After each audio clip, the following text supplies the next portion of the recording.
Anjra ingkang puspita. Ben dalange wae kowe rasah melu suluk, kowe iki nek suluk elek. Ayo mangga, Pak Sena. Iya. Anjra ingkang puspita.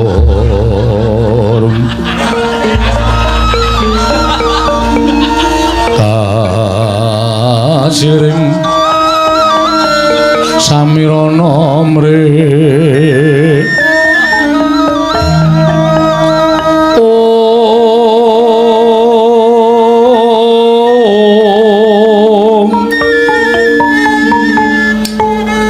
sekar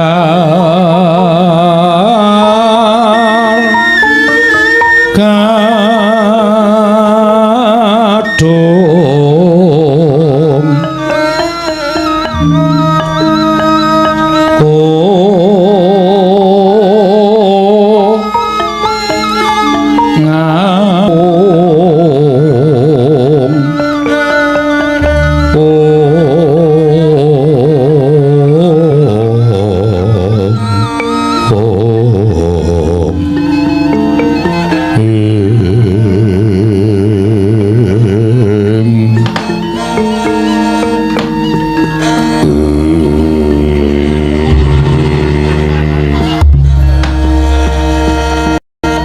diteruske karo Bagus. Menika Pak gegayuhan kula. Apik tole apik. Merga penemumu minangka dadi kami tuaning para warga sak Pringapus kuwi pancen tak anggap bener. Kowe tau tate sinau to. Sing jeneng tembung Sang Prabu arepa wujude ratu kuwi tegese pelayan utawa batur. Dadi arepa pangkate dhuwur, ora lurah, ora camat, ora bupati, ora nalendra, ora patih. Nek wis dadi wong sing nomor 1, kuwi kewajibane ngayomi lan mangku para warga masyarakat utawa kawula. Apa pepinginaning para kawula diwujudi saengga kawula percaya karo pangarepe. Merga sing jeneng negara iki nek tak jembarke le rembugan. Mekaten, Pak. Negara disebut Santosa kuwi yen Ratu Nayaka lan kawulane manunggal. Ratune apik, nayakane becik, kawulane mesti tentrem. Ning centa salah siji mengeng saka tumindak sing ora prayoga. Tegese mengeng tumindak sing ala, mesti bakale ora apik. Contone upama kowe dadi pangareping kawula, kowe dadi pangarep sing apik, ning punggawamu ora becik, tegese wong sing bantu karo kowe kuwi tumindake ora apik, wekasan apa sing mbok karepake dienggokake dening punggawamu gawe kesengsaraning para kawula. Kawula ngertine sing tumindak ora apik kowe, mongko jane kuwi Nayaka lan punggawamu. Semono uga arepa punggawane wis apik ning nek sing ngarep dhewe ora apik kuwi dadine ora becik. Mula telu-telune kudu manunggal, tetunggalan. Yen pengarepe apik, punggawane becik, kawulane mesti tentrem. Kuwi. Mula sing ati-ati yen kowe dadi pengareping para kawula nggonmu milih marang wong-wong sing mbok percaya. Kudu wong sing jujur tenan. Kudu wong sing iso nyangkul kewajiban tenan. Kudu wong sing iso mastuti marang dawuhing wong sing nomor 1 mau. Merga nek ora ngono ndak ora apik kedadeane. Semono uga arepa punggawane apik, nayakane utawa kawulane becik, ning nek sing ngarep sing nomor 1 ora apik, ora becik, anggunggung karepe dhewe, menggolek mlenduke wetenge dhewe, kuwi ya ora apik, wekasan uripe ngidak-idak marang kawulane. Matur sembah nuwun Pak, wejanganipun Bapak mugi-mugi saged dados cecolok apa ring lampah kula Pak. Ya pancen bener. Nah, saterusipun kula mbangun para utawi mbangun desa Pringapus menika mboten kok perkara kula menika kepengin sanget mbangun wewangunan. Upaminipun kula mbangun wewangunan sing kasat mripat kayata dalan-dalan lan menapa ingin dipun betahaken para kawula menika mboten, Pak. Namung kula nyonto jaman bapak nggadahi lelampahan bangun kayangan menika. Tegese piye? Kula kepengin bangun penggali utawa morale para kawula. Kula kepengin bangun atine para kawula supaya tresna karo desane, supaya sayuk rukun manunggal tetunggalan kaliyan tangga teparo mita kawruh sanak sedulur. Merga napa-napa niku nek manunggal, napa-napa niku nek rukun sing abot dadi enteng, sing angel mesti dadi gampang nek lenggarap bareng-bareng. Wah, lah aku kok dadi kepengin ngerangkul kowe. Ora kaya bengi iki kok pikiranmu kok meletik, Bagong. Giri lusi, Pak. Jalma tan kena kinira. Arepa kula niku rupane kaya ngeten, arepa kula niku disebut wong ugal-ugalan, wong sakarepe dhewe. Ning nun sewu, kula tetep berpijak kepada kebenaran, Pak.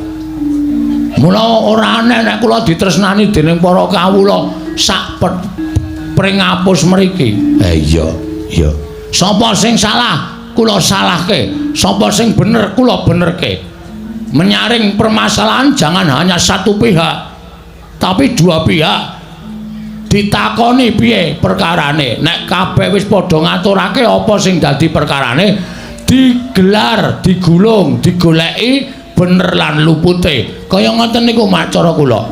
Tur kula ya nggunakake tetembungan dana wesiasat, Pak. Tegese apa? Tegese wis kasatan dana. Wah, dana wesiasat kok kasatan dana iki. Piye to, Truk?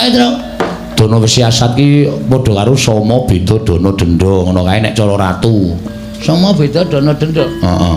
Sama beda dana denda. Waduh, kowe mesti telat le nyaur kuwi, Truk. Ketara kena denda kuwi. Ora kuwi. Wah, payah kowe. Sama beda dana denda ki lire ora mbau kapine.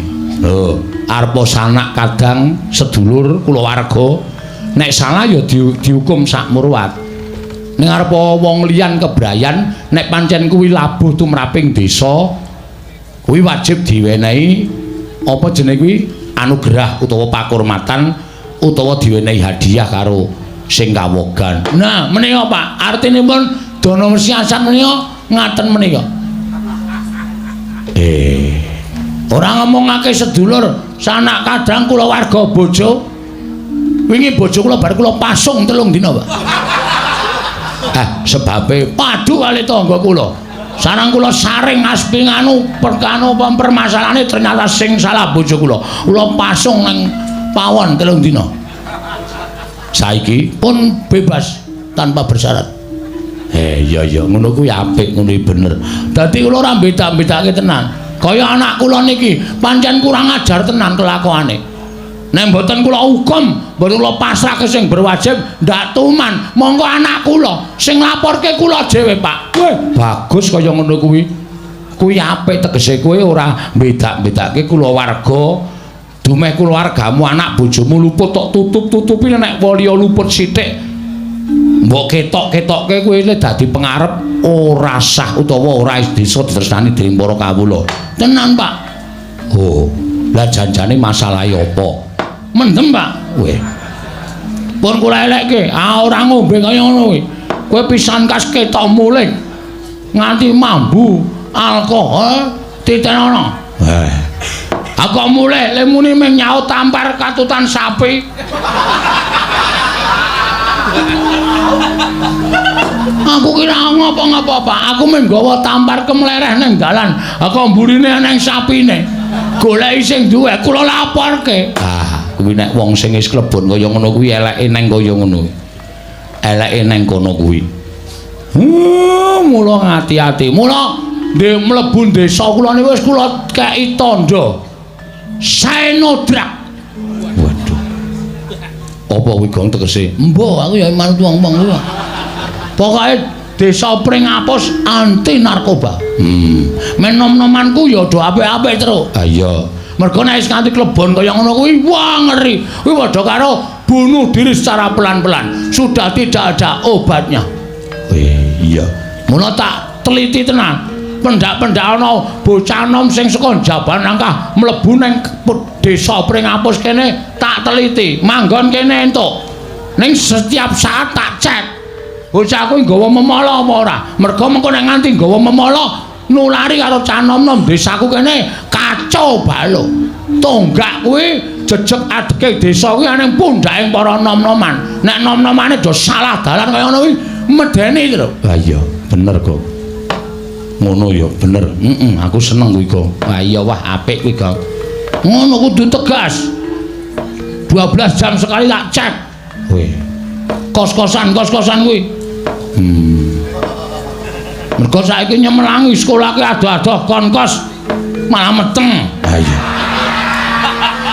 bapane sing ning kono ora ngrekos to mula kos ki ora entuk campur weh ya syukur wis omahmu sing iring kidul ya tok koske kok heeh campur ora campur ha wong nggone wong liya ora entuk campur kok asal memberikan bukti surat nikah iya wis sing saiki mbangun mau ya mbangun mau ora usah tekan nggon kos-kosan dijak rembukan apik-apik kok blender nah terus saka niatku Pak tak rewangi prihatin weh iya kungkum mau waduh kungkum ora mangan ora ngombe pirang dina Kong setengah dina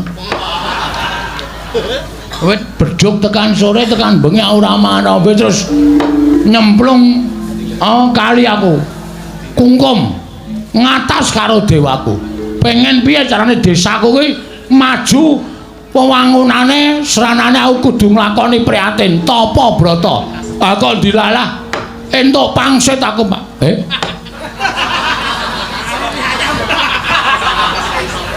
entuk apa entuk pangsit wah wangsit wangsit ora pangsit nek pangsit ki nggon bakso wangsit ki sasmita entuk wangsit kuwi dumeleng ana ing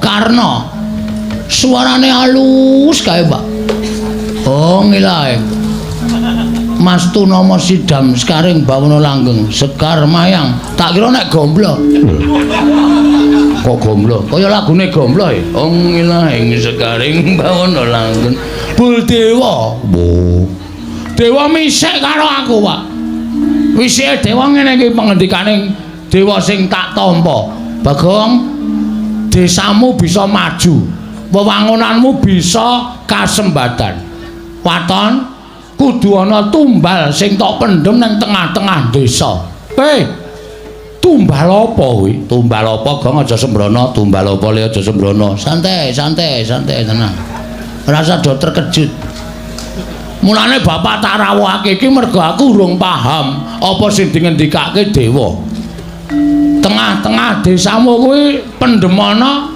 sing disebut pelem pertangga jiwa karo jambu diponirmala Pak kuwi apa Pak ngubeng minger pasar gamping tak obrak-abrik pasar buah Mringharja tak usah-asik ora ana sing jeneng pelem pertangga jiwa jambu diponirmala nek pelem rapia oke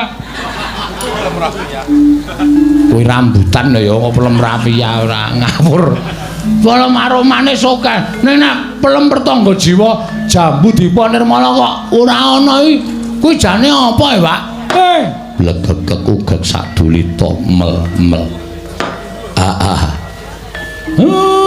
nek ngono sing menehi sasmita karo kowe iki pancen dewa ambune wangi kok iya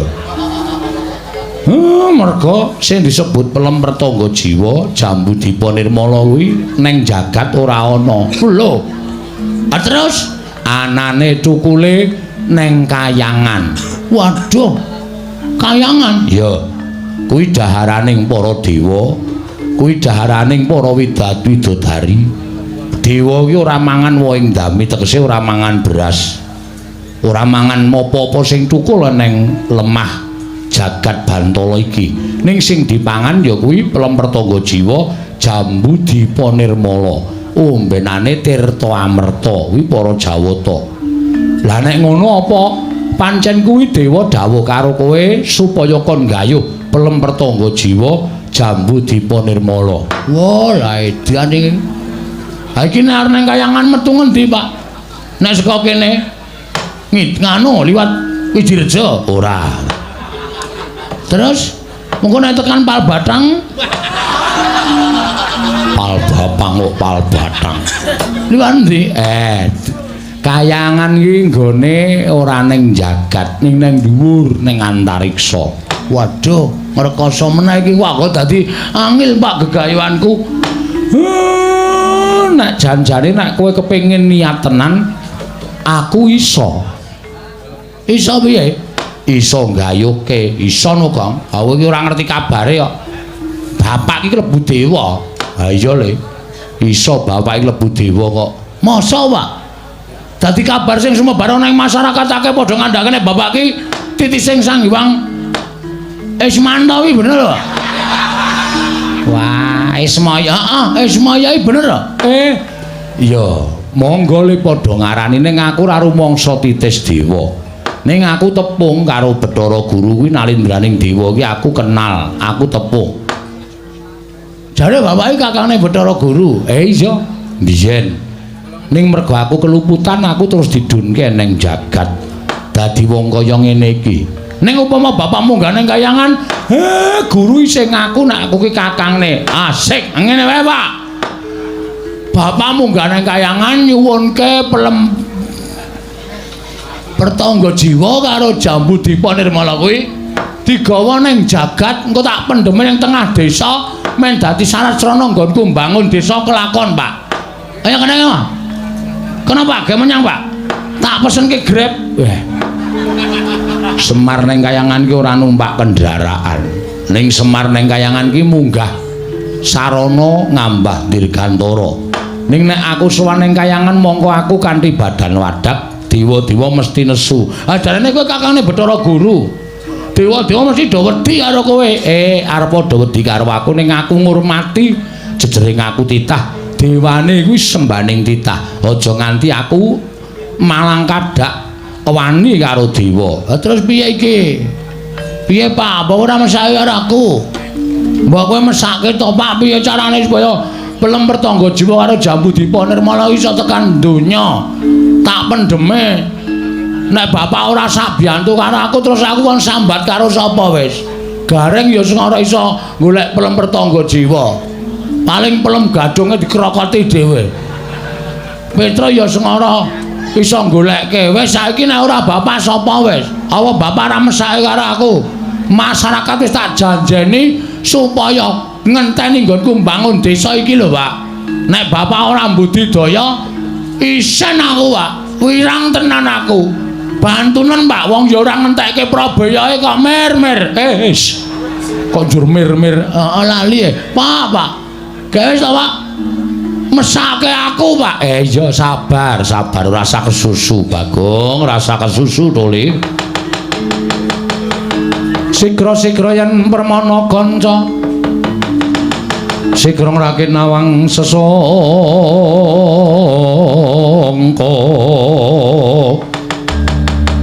Mbak lumembak lamun mambeng.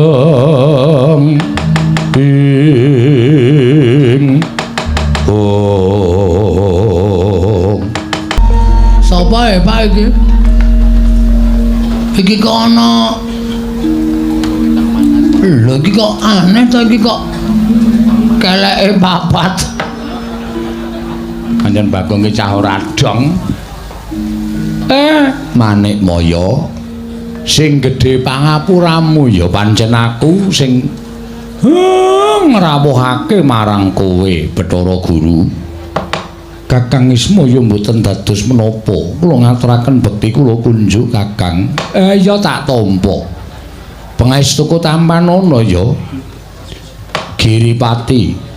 Kula pun dinggo jimat pariping dayana ning kasantosan. Sapa ya, Pak? Pancen Cahyadyan. Kowe mau butuh sapa? Butuh dewa.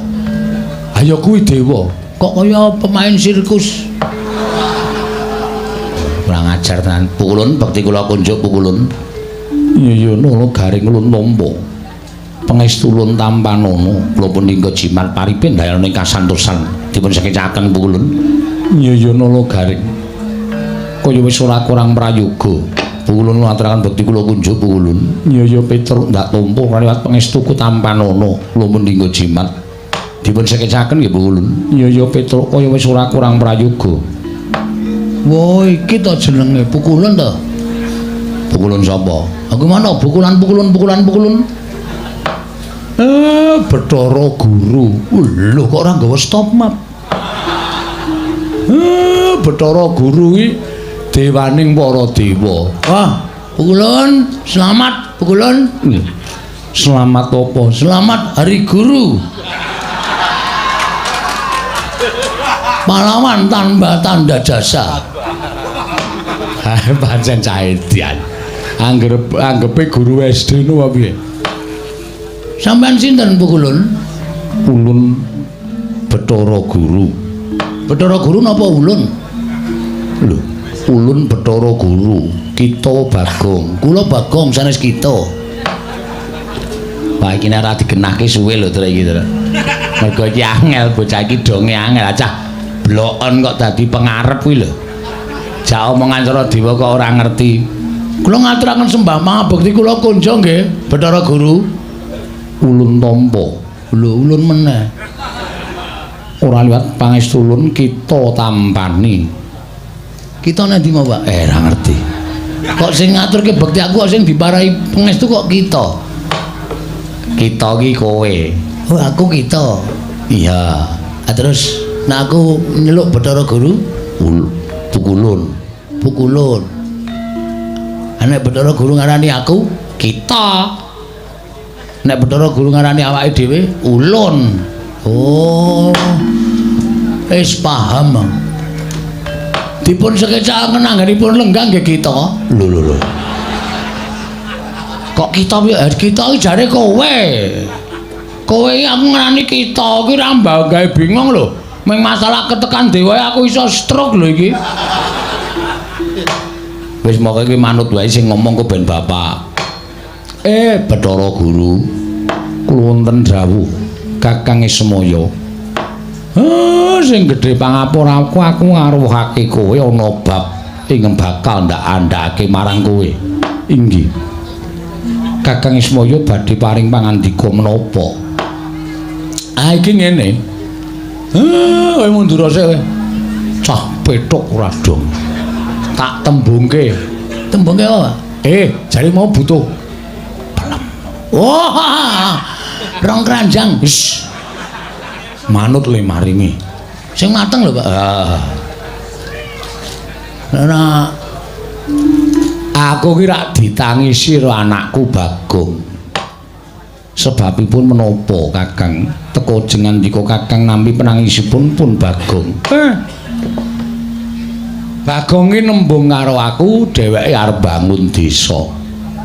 Ning bangun desa mau ora bakal kelakon nek tanpa dibiyantu karo kowe Manikmaya. Kula kedah sabiyantu menapa Kakang? Mangke menawi saged kula tartemtu sabiyantu dhateng pun Bagong. Jarene ana dewa sing misik karo Bagong nggone nglakoni tapa. Anakku nglakoni prihatin tumuli ana dewa ingkang misik karo anakku Bagong. Desa iki bisa maju lan bisa dibangun kanthi becik. Ning yen to tengah-tengahing desa mau kudu dipendhemi ya kuwi wujuding pelem pertangga jiwa Jambu Dipa Nirmala. Gandeng sing duwe panguwasa kayiwangan kuwi kowe Manikmaya. Mula aku njaluk idi palilah. Aku njaluk lilamu ora ketang mung siji pelem pertangga jiwa lan siji Jambu Dipa Nirmala. Bagong paringana menggo syarat supaya nggone bangun desane iso kaleksanan lan iso kasembadan. Mergo nek tanpa nganggo syarat mau, aku mesti kuwatir nggone bangun ora bakal kelakon. Nggih, pukulun.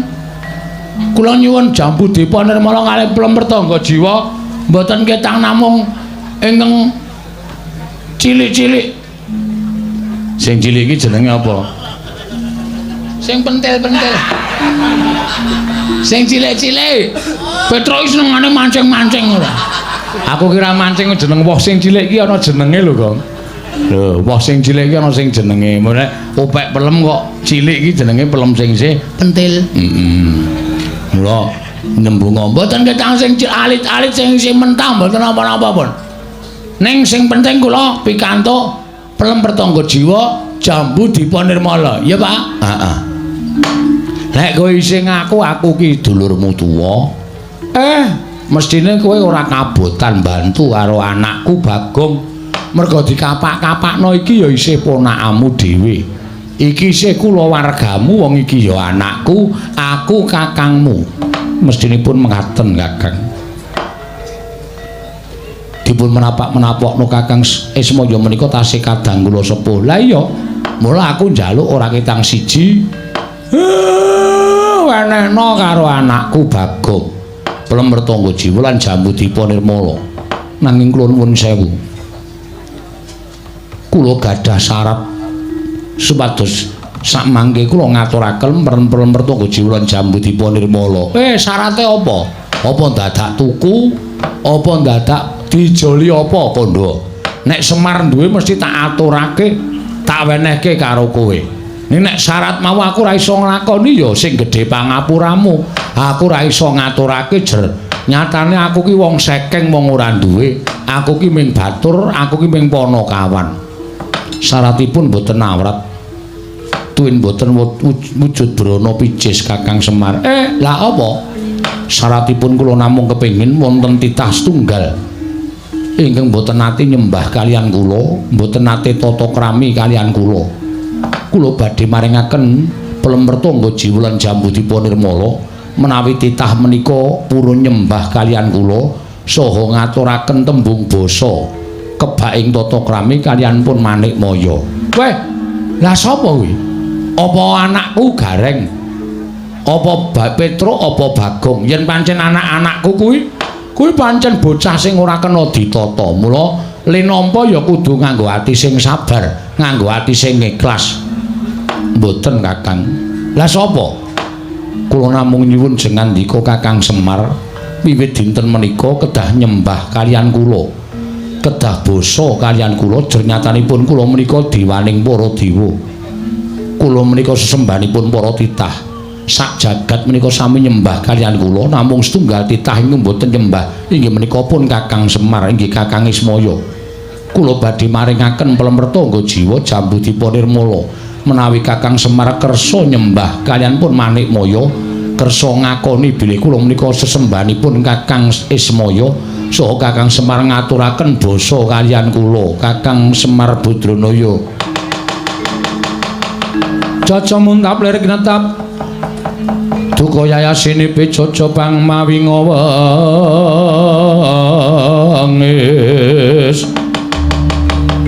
Nitra kocak mundarandir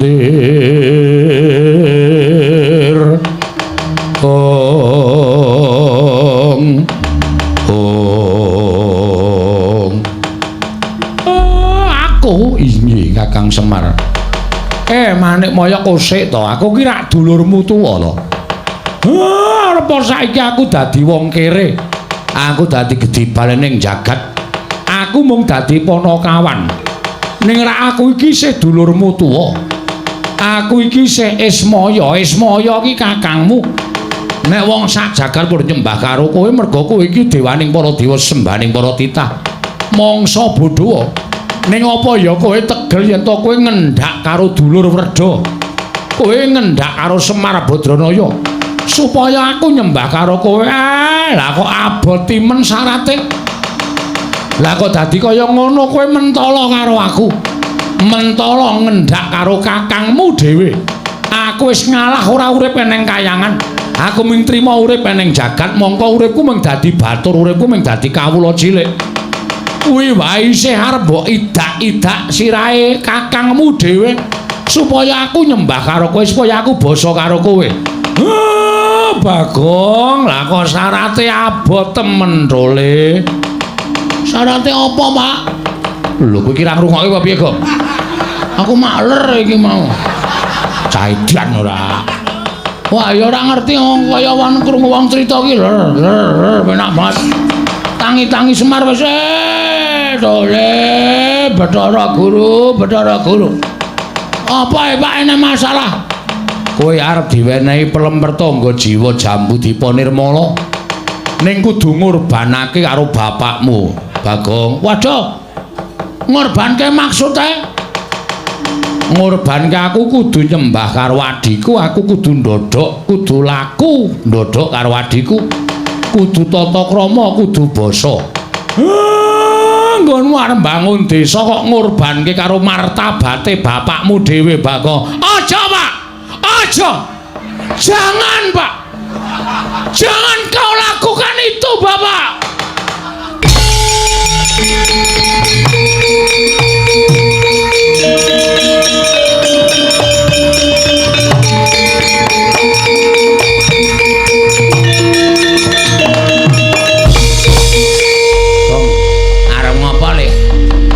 Ngopo kok mripatmu mendelik abang kaya ngono? Gong arep ngopo gong mripatmu mendelik abang ngono? Ngelih aku lho. Aku anggere mataku abang. Iki ngawur ora. Mangke riyen Bathara Guru kula tak wawan pirembagan kali sampean. Bagong ya gene kita maju ning arep ulun malah sajak malang kerik ora duwe tata krama kalian panjenengan ulun. Wigatine apa? Sampean paling pangandikan apa mau? Pelem pertangga jiwa Jambu Dipa apa to? Dipa Nirmala, Dipa Nirmala ajeng mangparingke kalih kula ning sampe bapak kudu nyembah karo sampean. Bapak kudu tata krama karo sampean. Ha. Nek kaya ngono kuwi Bagong sing ra mentala. Aku sing ora mentala pukulun. Bapak ki bapakku, Semar ki wong tuaku. Nah aku mung perkara kepengin pelem karo jambuhe kok dadak ngorbanake martabate bapak terus aku ki anak macem apa? Hah? Ora masalah sampean ora ngekekke pelem pertangga jiwa. Ora masalah sampean ora menehi Jambu Dipa Nirmala. Ora ngerti kondange Bagong. Bagong iki tukang nyolong. Wah, anggere ketemu kayangan tak rontoki kabeh tenan. Asli tak gawake sengget tak gawake Bagor. Enteke tenan sing pentil-pentil bener senggeti.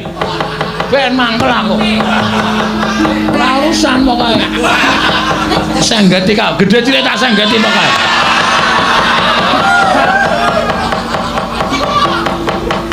Nek sampean terus akon bapak kon nyembah, kon ndodhok karo sampean, kon tata krama, padha karo Bagong mumpung duweni pepenginan ning ngorbanke karo martabake. Anu martabate bapak ora iso aku nglakoni kaya ngono. Lah kok kita malah ora basa karo panjenengan ulun. Apa kita ora kepengin kedurungan mertangga jiwa Jambu Dipa Nirmala? Tak hapus kepikir aku. Wis ora bangun desa ora apa-apa. Masyarakat wis krungu dhewe kabeh. Iki mlumpuk masyarakat sak kelurahan pring hapus. Aku minangka pengareping kelurahan. Wis do ngerti kabeh. Nek nggonku arep golek srana dadak ngorbanake bapak. Jabal keinginanku. Ora sida bangun desa ora masalah. Nek aku kudu ngorbanake karo bapak. Ora iso ora apa-apa, ora bangun ora apa-apa.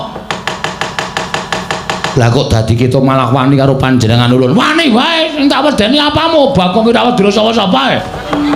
Nyepelekke. Kowe nek nang kayangan kono disembah-sembah para dewa, sapa-sapa tok dawuhi. Sapa-sapa dewa tok dawuhi wedi karo kowe inggih pukulun nang kene. Sarang penyamun nang kene. Kok nyepelekke ora? Bagong ora apa-apa, aku tak nyembah, aku tak basa. Aja, Pak. Aja, Pak. Aku sing ra mentala. Aku ora tegel nek bapak tumindak kaya ngono. Padha karo aku lek bangun desa iki ngorbanake karo bapak. Aku ora iso nglakoni, Pak. Wis bapak meneng wae. Tenang nang kono. Pancen iki si butal dari gua hantu iki. Wis omong-omongane bocah. Arep ngisro kahanan kene. Ora usah wedi, Pak. Mati tak wujude mbelani wong tuwa. Guru, Gus. Nganggo Bathara. Ah nesu kok. Nesu nganggo Bathara. Bathara sapa? Saiki ngene, sampean bali nang kayangan. Bali nang kayangan. Aja pisan-pisan ganggu gawe bapak. Aku ora ngarepke pelem pertangga jiwa jambu Dipa Nirmala. Ora masalah. Ora sida bangun. Ayo mulai kono. Jaya ora nggo apa-apa. Malah gawe masalah. Paling ora ya peyek-peyek apa-apa. Apa rambak. Rambak kebo. Sing iso mara nang cangkem dhewe. Dilantil kowe ora. Senengane ora. Hah? Ayo ana apa? Ki Ulun bali nanging bareng kelawan jeneng kita. Lho, ngapa aku masalahku ndak tekan kayangan? Mergo kita wis wani karo Ulun. Kita kudu Ulun cemplungake nang kawah Candra Dimuka. Oh iya, ayo, tak turuti. Kowe ngerti ora kawah Candra Dimuka iki apa?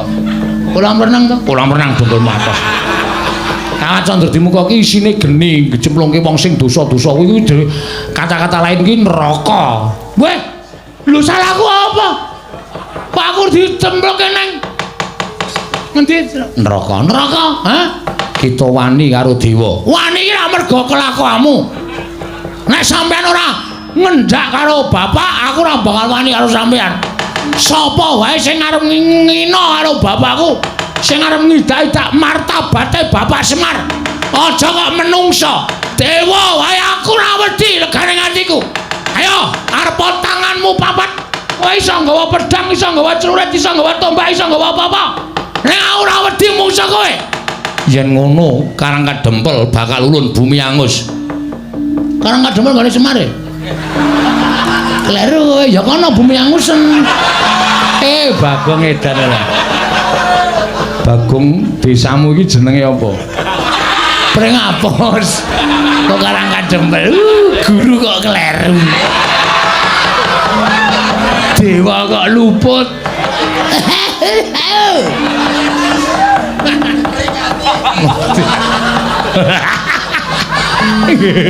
Iki ape lho, ora sengaja kleru.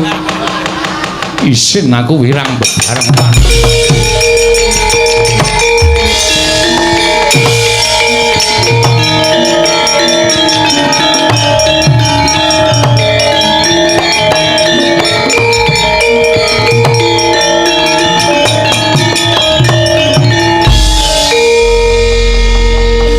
Wedi to aku. Bagong, dalem Bapak. Kae ora wedi. Ning Bathara Guru kae aku ngerti watake mergo kae iki adiku. Nek wis ngono kae kekarepane ora bakal kendho. Kae engko ora ngetapke para dewa-dewa gawe rame ning desa Pringapus kene. Wah, lah keparat. Ora ngerti nek aku ki juara wusu. Waduh. Wusu ya apa kok pencaksilat. Kowe wani mungsuh dewa. Wani wae ora ana wedine mungsuh sapa-sapa. Lah nek wani kowe kudu tanggung jawab wis wani nantang Bathara Guru ya kudu wani ngrampungi perkarane. Siap, rasa kuwatir. Kae mesti nggawa anake lanang Bathara Indra. Anake meneh Bathara Brahma. Ora lali nggawa Yama Dipati. Penyarian yo mesti melu. Weh lah pacare barang melu-melu. Ora pacare. Penyarian sapa Pak Dewa. Dewa akeh padha tekan kene mesti bakal mbesmi Karang Kadempel. Bagong nek pancen kowe wani tenan, nek iso ya singkirna. Mergo kekarepanmu ki ana magepokan karo dewa. Syukur bage kowe iso ngelingke marang klerune Bathara Guru. Yen kowe iso ngelingake, kowe mesti bakal entuk pelem pertangga jiwa jambu Dipa Nirmala. Siapa? Ora bakal mundur sejangkah. Nyuwun pangestu Pak, medal Jawi lho. Ya, sing ati-ati aja kaya bocah cilik. Kalian meling sisan nggih, Pak?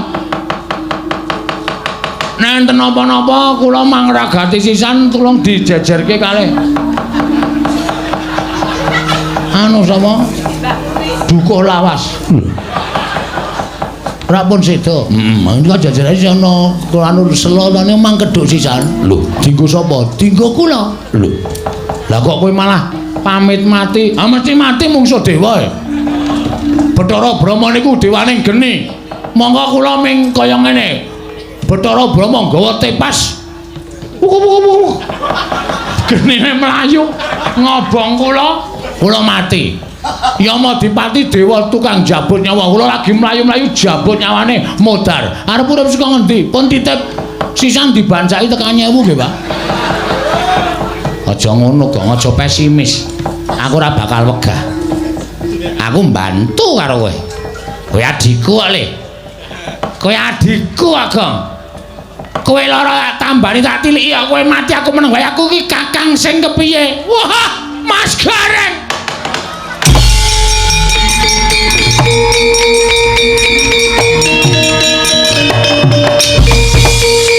Matur nuwun. Iya, pada-pada. Matur nuwun. Arep kowe iso tak repoti tok sak sili dhuwit. Nek ternyata kowe sayang karo aku, ayo kowe cilik lara gedhe tekaning pati tak belani. Ora ming kowe kok. Ora ming Gareng. Ya tak tresnani, Le. Aku nek omong-omongan nek ora ana kowe rasane sepi. Nek wis kepengkok masalah kaya ngene, monggo masalahmu abot. Mati tak wujudi wis ben. Aku lara tekaning pati mbelani kowe. Aku ikhlas, Gong. Ayo pethokke bareng-bareng dewane. Petro! Petro!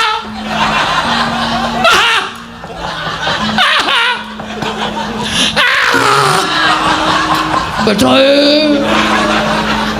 Wong mangan apa diloloi biteng. Cilik.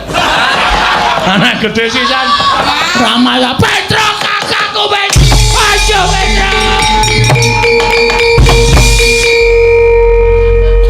Matur nuwun ya, Tru. Ora Semar wis. Ngesel-ngeselke wiyaga. Mas Bagong. Kula dados garwa sampeyan menika boten namung setunggal kali dinten. Nanging pun ngrasake pahit getire wong omah-omah. Sampeyan penak, kula ya penak. Sampeyan ora penak, kula ya ora penak. Sampeyan penak, kula ora penak. Iki wis bola-bali. Kula nek sampeyan kekek perkara, nek sampeyan kekek masalah kaya ngoten, kula ora trima. Dewa-dewa ajeng kula trenggalangi. Sampeyan mati, kula kudu melu mati. Sampeyan lara, kula kudu nglasake lara, Mas Bagong. Tariem. Tariem. Ora nyono nek kowe jebul tresna karo aku. Monggo kowe sak suwene dadi bojoku blas ra tau gawe wedang aku. Ning iki ana kahanan kaya ngene iki jebul kowe sayang karo aku. Tariem.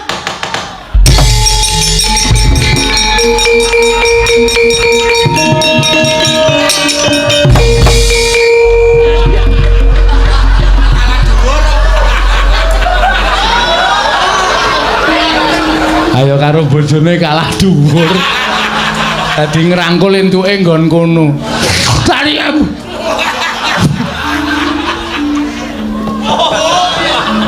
Pokoke kula juru kangge vitamin. Heeh.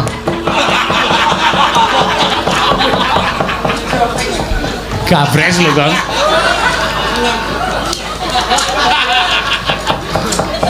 Cahe diane. Oleh dong.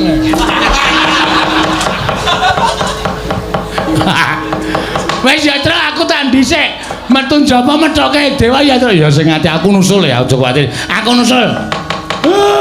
Wis mongso borong anak-anak udah dirampungi. Ya aku mangkat sik. Nggih. Pokoke kula samapta ganti sami geng diri. Samangsa-mangsa Mas Bagong menika kraos kelak kudu rumiyin. Kula puterke. Ngono wae aku njaluk pamit ya. Nggih, atos-atos.